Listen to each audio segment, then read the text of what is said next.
Hello everybody, welcome back to the Fantasy Football Scout YouTube channel for another FPL pre-season video.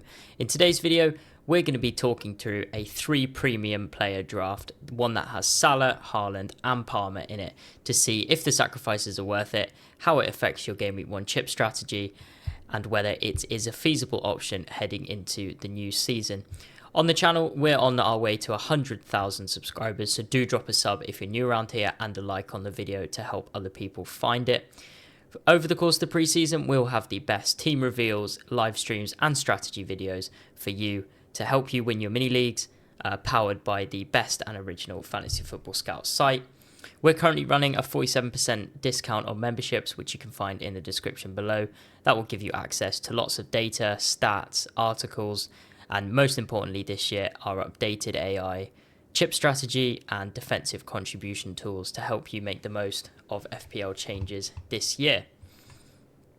Right then, let's get into the team. In goal, you can see I've gone for Sanchez. One thing I tried to do in this draft is not sacrifice too much from the defence, despite the fact we're trying to fit in the 3 premiums. I think Chelsea defence is one of the teams that you need to have in Game Week 1 with the fixtures. They're top of the Fantasy Football Scout fixture ticker, Palace, Fulham, West Ham and Brentford over the course of the first 4 game weeks. In the second half of the season last year, they were one of the best defensive teams, both in terms of expected goals conceded and clean sheets. Robert Sanchez, he's had his critics, as we all know. However, we saw in the Club World Cup that he is improving. The performance in the final was excellent, as Maresca looks to utilise more of a long ball system and is less reliant on Sanchez's short passing.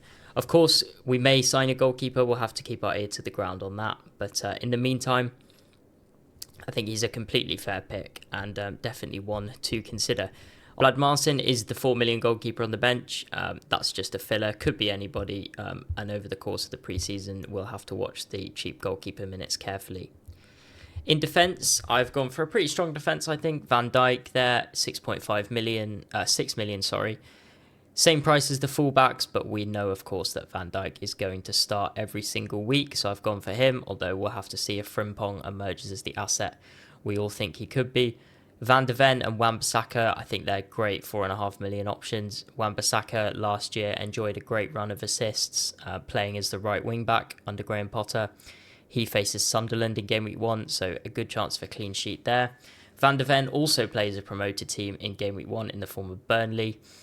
He's the cheapest Spurs defender. If you could find money in this team, I would like Romero, just because of the defensive contribution stats that should give him a boost. And of course, he does have significantly more goal threat. Lining up in a 4-4-2, this team, Goalkeeper, the new Brighton left back, he takes the 4th spot in the starting defence.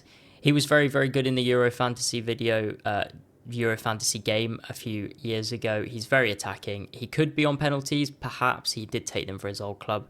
But even so, Pervis Estepinian, who we know and love from FPL, is on the way to Milan. So that's one less player to compete with Goalkeeper, who looks set to start for a Brighton defence that face Fulham at home in Game Week 1. Moving into midfield, to allow me to get in the 3 premiums, I have gone for a few cheap enablers in the form of Welbeck, Gruder and Kudos. So those are my 3 cheaper attackers. I think Welbeck is a great pick, really, on penalties, potentially, unless the Goalkeeper takes them. Brighton have got a couple of good fixtures to start, and we know what Welbeck can do when he has regular minutes. He scores goals, and Brighton have got some good games to start. Kudos in midfield. He made his Spurs debut in the friendly against Reading at the weekend. Looked sharp, got an assist. He's been brought into play, no doubt about that. Don't think minutes will be a concern there. He's cheaper than Solanke, he's cheaper than Maddison, cheaper than Brennan Johnson, cheaper than Son. And I think he could potentially outperform them all if he gets it right. And with that Burnley at home fixture in Game Week 1, he looks like a really, really good value pick at 6.5 million. I really like Ndiaye as well. He didn't make this team, but he was very close to. The Everton midfielder plays against Leeds in Game Week 1. He's on penalties for sure and has good fixtures as well. Now he's been reclassified as a midfielder, not a forward. Gets the extra point for a goal and clean sheet. He also was one of the best forwards for ball recoveries last year. So as I'm recording this video, I may well have convinced myself he should be there instead of Kudos. So that's definitely an option to swap that. And then Gruder is kind of the 11th player in this team. I think he came into the Brighton team at the end of last season. He got 5 attacking returns in 8 starts, which is pretty good. I saw he started Brighton's friendly game yesterday in the front 3 alongside Welbeck and Mitoma, so that sounds pretty first choice. And like Welbeck, he enjoys a couple of good fixtures to start. And to be quite honest, there's not a lot around the 5.5 million bracket in midfield. You could go Caicedo if you're backing the defensive contributions. I'm more focusing on the upside, I think, of Gruder. His attacking threat is decent, so that's why I've gone for him there. And then moving on to the premium assets, because of the sacrifices elsewhere, I've got Palmer, Salah and Haaland in this team. Is it bad? I don't think it's awful. I think the defence is decent. I think you could potentially try and unlock a bit of money elsewhere. I've got Perot on the bench, the 5.5 million Leeds striker. You could bring him down. Not much of a bench, but when you've got Palmer, Salah and Haaland, do you need a bench? You're going to back those for a lot of points. You're going to have captaincy covered most weeks. And you can focus your transfers on potentially moving, Gruder, Welbeck around to the guys that pop off, as there inevitably will be some cheap players that do so. How viable is this strategy in terms of reality?